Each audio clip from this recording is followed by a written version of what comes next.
বন্ধুরা, আজকে তোমাদের সাথে একটা খাবার জিনিস শেয়ার করছি। সেটা হলো এটা। বলো তো কি?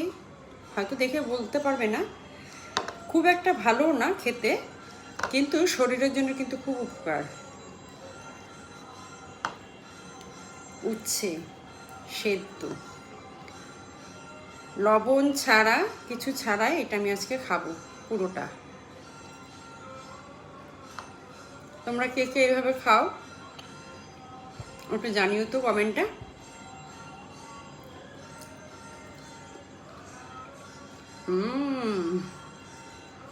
খেতে ভালো নয়, কিন্তু শরীরের জন্য খুব উপকার।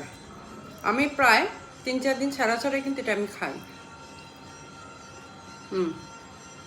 উচ্ছে কিন্তু দেখতে পাচ্ছ তো, দানাটা খাই না, দানাটা ফেলে দিই। দানাটা খেলে নাকি ক্ষতি হয় শরীরে।